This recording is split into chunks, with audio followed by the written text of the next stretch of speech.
প্রত্যেক বছর আমরা দেখেছি যে ঢাকায় বিকারুন্নেসা নূন স্কুল অ্যান্ড কলেজ বরাবরের মতো সারা দেশে প্রথম স্থানে থাকে ফলাফলে, বিশেষ করে এসএসসিতে। এইচএসসিতেও এরকমটা হয়। এছাড়া আরও কিছু প্রতিষ্ঠান রয়েছে, যেমন এবার ব্যতিক্রম একটা ঘটেছে, সেটা হচ্ছে এসএসসি ফলাফলে সারা বাংলাদেশে প্রথম স্থান অধিকার করেছে, যেটা নাসিমা কাদের মোল্লা স্কুল অ্যান্ড হোমস যেটাকে বলে।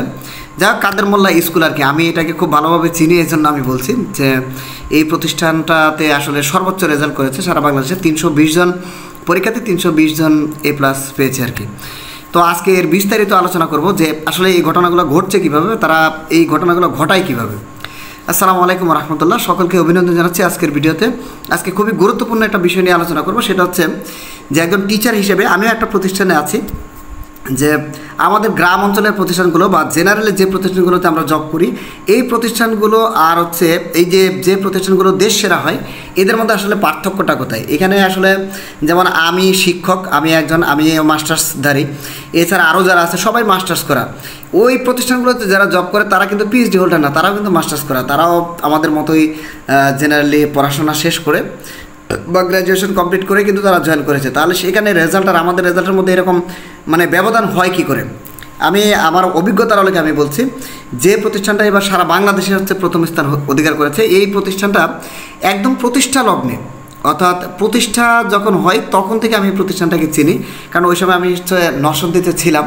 নরসিংদীতে থাকার সুবাদে ওই প্রতিষ্ঠানটাতে আমি গিয়েছি, দেখেছি, এবং তার পাঠদান পদ্ধতি বা এই সম্পর্কে আমি মোটামুটি ভালোই জানি যে তারা আসলে করে কি বা কীভাবে করে। বা আরেকটা প্রতিষ্ঠান আমি জানি, সেটা হচ্ছে বরিশাল বোর্ডে হচ্ছে প্রথম 2-3-এর মধ্যে থাকে, প্রথম সারির প্রতিষ্ঠান, সেটা হচ্ছে ভোলা লালমোহন হচ্ছে Hamim residential academy school and college. এই প্রতিষ্ঠানটাতে আমি নিজেই জব করেছি দীর্ঘদিন, প্রায় এক বছরের উপরে, প্রায় 14 মাসের মতো। তো আমি এই প্রতিষ্ঠানটাতে যেহেতু জব করেছি, আর কাদের মোল্লাতে জব করিনি, কিন্তু কাদের মোল্লার বিষয়গুলো আমি জানি। তো যেহেতু Lalmohan Hamim residential academy and school and কলেজে এইটাতে আমি জব করেছি, এইটার বিষয়ে আমি বলি, এইটার অভিজ্ঞতার আলোকে আমি বলি যে এরা আসলে আমাদের মধ্যে আর এদের মধ্যে ব্যবধানটা কোথায়। আপনি লক্ষ্য করলে দেখবেন আপনারা যে এই প্রতিষ্ঠানগুলো ম্যাক্সিমাম প্রতিষ্ঠানই রেসিডেন্সিয়াল হয়, অর্থাৎ আবাসিক প্রতিষ্ঠান হয়। আবাসিক প্রতিষ্ঠানের মানে হচ্ছে তারা আমাদের যে জেনারেল যে প্রতিষ্ঠানগুলো, এইগুলোর চেয়ে অধিক সময় তারা ব্যবহার করতে পারে পাঠদানের ক্ষেত্রে। তাদের নির্দিষ্ট কোনো 45 মিনিট, 40 মিনিট, 35 মিনিট, এবং একজন টিচারের 6টা, 7টা, 8টা করে ক্লাস থাকবে, বা সকাল 10টা to 4টা, এর মধ্যে ছুটি হয়ে যাবে, এই ধরনের কোনো সিস্টেম নাই।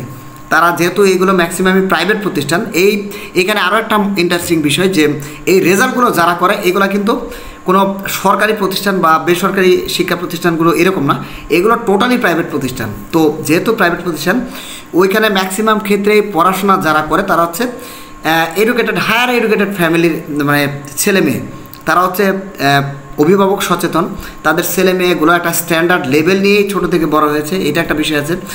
এই প্রতিষ্ঠানগুলো ব্যাপক ব্যয়বহুল আর কি, খরচ অনেক। এইখানে কিন্তু যেন তেন ফ্যামিলির বা যেন তেন স্টুডেন্টরা কিন্তু পড়াশোনা করার সুযোগ পাচ্ছে না।